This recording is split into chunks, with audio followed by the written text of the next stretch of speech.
Mapas de síntesis. Bueno, cuando uno se plantea la síntesis que puede hacer sobre un determinado elemento, lo primero que tiene que pensar es lo que tiene, ¿eh? Lo que tiene disponible, y entonces veremos a ver qué se puede hacer con eso. Pero si tiene disponibles muchas cosas y no está limitado a lo que tiene en casa, pues entonces lo mejor es que coja y prepare un mapa de síntesis un poco completo, o que utilice un mapa de síntesis como el que aquí se presenta, que es muy fiable en el sentido de que solamente se hayan incluidos compuestos cuya síntesis se haya descrito en uno de los 37 volúmenes de la colección Inorganic Synthesis, que como sabéis, pues son síntesis rehechas por otro laboratorio y bien confirmadas, y también se han incluido las del clásico Brouwer. Pero bueno, si uno se plantea ¿qué puedo hacer con lo que tengo en casa? Pues pensemos, ¿qué es lo que tengo en casa de cobre? Bueno, y se prepara uno un mapa de síntesis pensando qué compuestos tengo en casa, si de cobre no tengo más que cobre metálico, o por alguna razón tengo sulfato de cobre, o bueno, solamente cobre. Si solamente tengo cobre, tendré que preparar algún compuesto o veré lo que puedo hacer directamente con el cobre.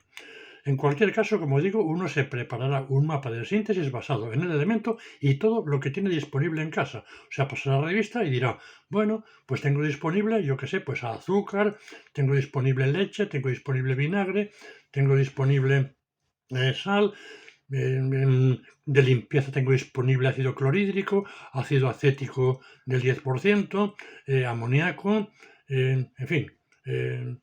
También puede pasar revista y decir que tengo en el botiquín, pues tengo povidona yodada, tengo alcohol, tengo también acetona, aunque lo use sobre todo para las uñas. En fin, uno pasa revista lo que tiene y ve lo que puede hacer con eso. Y se prepara un mapa de síntesis como este, por ejemplo, que yo os mostraría aquí, muy rudimentario, pero que nos puede servir para hacernos una idea de qué se puede hacer en casa. Veamos. Supongamos que tengo únicamente cobre. Si no tengo más que cobre en casa, pues fijaos lo que puedo hacer, ¿no? Disolverlo en ácido acético y agua oxigenada, porque en acético no se ataca ni mucho menos, ¿verdad? Y preparar el acetato de cobre. Pero quizá es más rápida la reacción, que es disolver el cobre en ácido clorhídrico acompañado de agua oxigenada, porque si no, ya sabemos que el cobre no se ataca por ácidos no oxidantes como el ácido clorhídrico, y preparar el cloruro de cobre. Y luego, de forma directa con el cobre, ¿qué compuestos puede hacer? Pues fijaros, uno puede, por ejemplo, hacer algo como esto, ¿eh? Fundirlo con plata para preparar una aleación plata-cobre. Bueno, plata casi seguro que tiene en casa, aunque probablemente no querrá utilizarla. Bueno, nunca se sabe, ¿verdad? O, por ejemplo, si tiene zinc a mano, pues puede preparar un latón. O si tiene estaño, pues preparar un bronce. Pero probablemente eso no lo tenga muy a mano en casa. Igual que el mercurio preparar un amalgam, pues tampoco podrá. Pero lo que sí que tendrá en casa prácticamente seguro será un percarbonato o un perborato que se usan para limpieza. Y entonces, con estos, podrá preparar un óxido de cobre. O más fácilmente, podrá quemar entre comillas el cobre muy finamente dividido con oxígeno para obtener óxido de cobre 2. Podrá hacer una reacción parecida entre el cobre y el azufre para preparar sulfuro de cobre.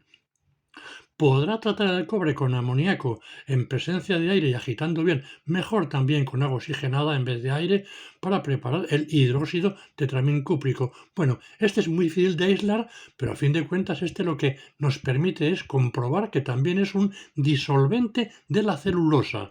Bastante interesante, por cierto. Pero como decía, en cuanto a sales de cobre, pues pensemos que no tenía nada y que ha preparado pues el cloruro de cobre, como antes he dicho. ¿Qué puede hacer con él? Bueno, pues fijaros, de entrada puede ver cuál es el color del cobre a la llama. Esto es bastante fácil porque no hace falta una llama muy intensa. Un mechero suele ser suficiente. Puede preparar, por ejemplo, pues el cloruro de cobre por reducción con vitamina C o con otras muchas cosas, pero vitamina C prácticamente seguro que puede tener en casa.